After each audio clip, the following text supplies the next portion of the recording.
peran masing-masing lembaga tingkat desa dan kecamatan. Yang ketiga, menyebutkan contoh tugas atau kegiatan yang dilakukan oleh lembaga-lembaga tingkat desa dan kecamatan.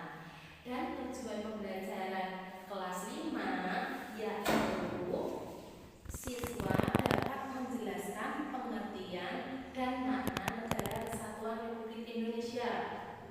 Siswa dapat menyebutkan contoh keberagaman yang ada di Indonesia seperti suku, agama, budaya, bahasa sebagai kekayaan Negara Kesatuan Republik Indonesia. Baik, kita langsung mulai pelajaran ya. Untuk kelas 4, coba dibuka LKS-nya halaman 35. Ya, sementara kelas 4 menyiapkan LKS-nya, Ibu ke kelas 5 terlebih dahulu. Untuk kelas 5, dibuka LKS-nya halaman 40. Baik. Untuk kelas 4, sudah dibuka LKS-nya?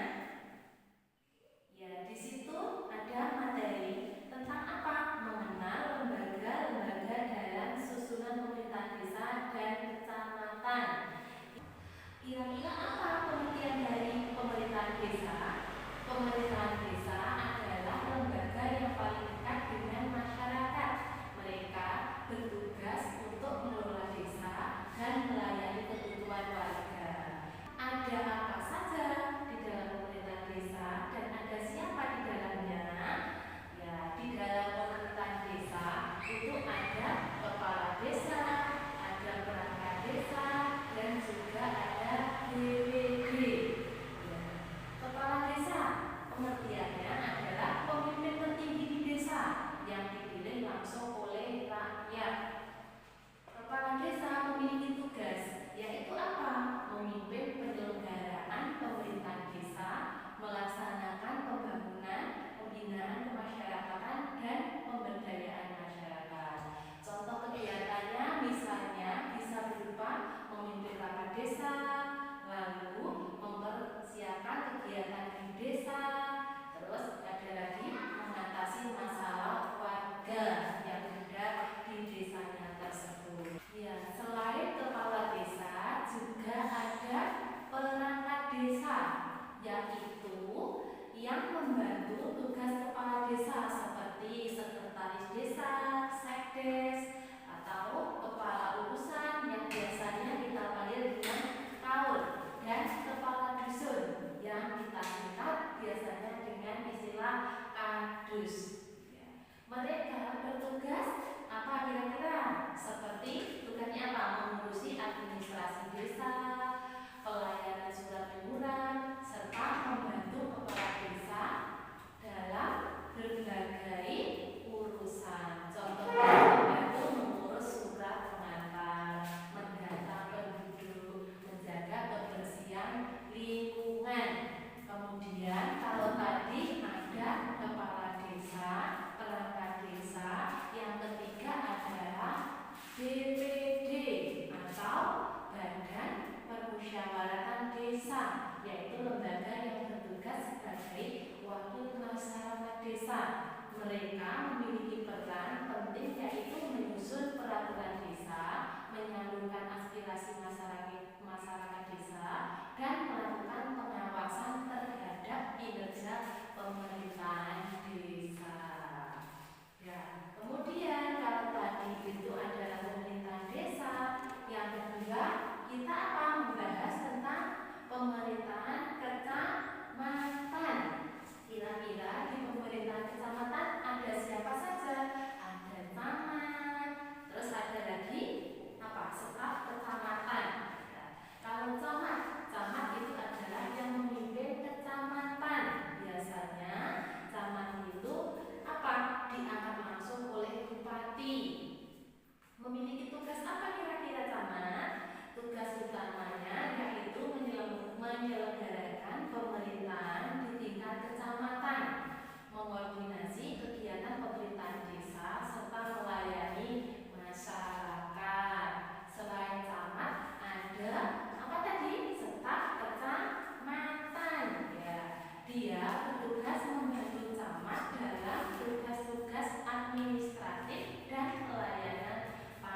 mandiri.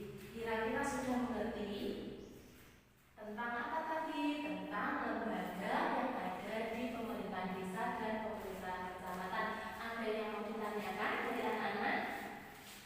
Baik, tidak ada ya.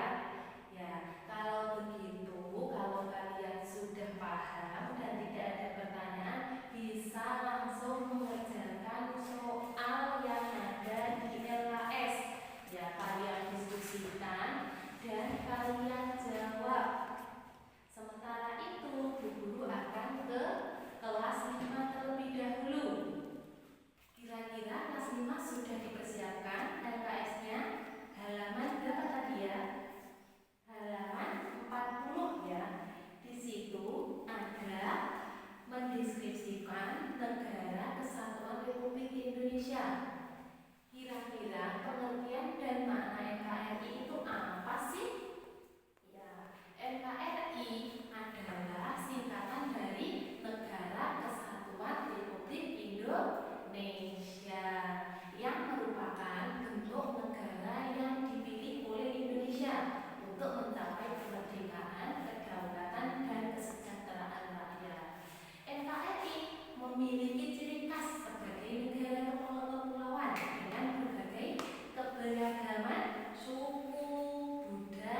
yang merupakan bentuk negara yang dipilih oleh Indonesia untuk mencapai kemerdekaan, kedaulatan, dan kesejahteraan rakyat. NKRI